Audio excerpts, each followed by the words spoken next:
জুলাই আগস্টে রক্তক্ষয়ী আন্দোলনের মধ্য দিয়ে বিতাড়িত হয় ফ্যাসিবাদী সরকার। ৩৬ দিনের এই প্রাণঘাতী লড়াইয়ে সরকারি হিসেবে শহীদ হন প্রায় ৮৫০ জন আর আহত হন প্রায় ১৪,০০০ মানুষ। যদিও বেসরকারি নানা হিসেবে এই সংখ্যা আরও বেশি।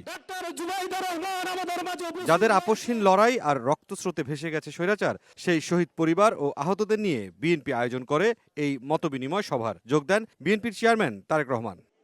উপস্থিত আমার রাজধানীর কৃষিবিদ ইনস্টিটিউটের আয়োজনে দর্শক সারিতে ছিলেন বিএনপি চেয়ারম্যান তারেক রহমানের স্ত্রী ডাক্তার জুবাইদা রহমান। অনুষ্ঠানে কিছু সময় পরপরই তারেক রহমান কাছে ডেকে শহীদ পরিবারের সদস্য এবং আহতদের কয়েকজনের সঙ্গে একান্তে কথাও বলেন।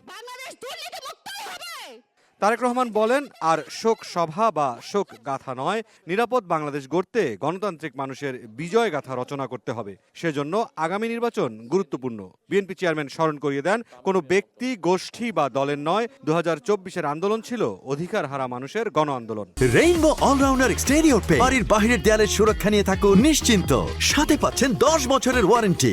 জুলাই অভ্যুত্থানে যেভাবে মানুষকে হত্যা করা হয়েছে, ১৫০০-এর মতন মানুষকে যে হত্যা করা হয়েছে, এটিকে এক বাক্যে স্রেফ আমরা একটি গণহত্যা বলতে পারি। আপনাদের কারণেই, আপনাদের সাহসী ভূমিকার কারণেই যারা শহীদ হয়েছেন, যারা আহত হয়েছেন, আপনাদের সাহসী ভূমিকার কারণেই ফ্যাসিবাদী চক্র শুধুমাত্র রাষ্ট্র ক্ষমতা নয়, বরং এই দেশ ছেড়ে পালিয়ে যেতে বাধ্য হয়েছে। আর শোকগাথা বা শোক সমাবেশ নয়, বরং আসুন গণতান্ত্রিক আমি মানুষ আগামীর বাংলাদেশে গণতন্ত্রের বিজয় গাথা রচনা করবে ইনশাআল্লাহ। বিএনপি চেয়ারম্যান জানান, সরকার গঠন করতে পারলে মুক্তিযুদ্ধ মন্ত্রণালয়ে আরেকটি বিভাগ খুলে জুলাই আন্দোলনের শহীদ পরিবার ও আহতদের দেখভালের ব্যবস্থা করা হবে। আমরা সিদ্ধান্ত নিয়েছি যে ইনশাআল্লাহ বাংলাদেশের মানুষের সমর্থনে বাংলাদেশ জাতীয়তাবাদী দল আগামী দিনে সরকার গঠনে সক্ষম হলে এই শহীদ পরিবার যারা আছেন, জুলাই যোদ্ধা যারা আছেন, জুলাই আন্দোলনের যারা শহীদ পরিবার বা যোদ্ধা আছেন, কারণ তারাও একজন মুক্তিযোদ্ধা, তারাও আপনারা মুক্তিযোদ্ধা হিসাবে আপনারা গণ্য। ৭১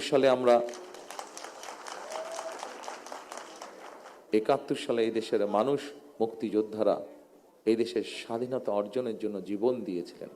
এই দেশের স্বাধীনতা অর্জনের জন্য যোদ্ধারা ত্যাগ স্বীকার করেছিলেন। ঠিক একইভাবে ২৪-এ যে যোদ্ধারা যুদ্ধ করেছেন, তারা স্বাধীনতা সার্বভৌমত্ব রক্ষার যুদ্ধ করেছেন। স্বাধীনতা সার্বভৌমত্ব অর্জিত হয়েছিল ৭১ সালে, তাকেই আবার রক্ষা করা হয়েছে ২০২৪ সালে। সেজন্যই মুক্তিযোদ্ধা মন্ত্রণালয়ের মধ্যে আমরা আরেকটি ডিপার্টমেন্ট তৈরি করব, যাদের দায়িত্ব হবে এই মানুষগুলোর দেখভাল করা। জুলাই আন্দোলনে হতাহতদের প্রতি রাষ্ট্রের যে দায়িত্ব, রাষ্ট্র পরিচালনার দায়িত্ব পেলে সেই প্রতিশ্রুতি বিএনপি পূরণ করবে বলেও জানান বিএনপি চেয়ারম্যান। মুস্তানিন হক জুনায়েদ, সময় সংবাদ, ঢাকা।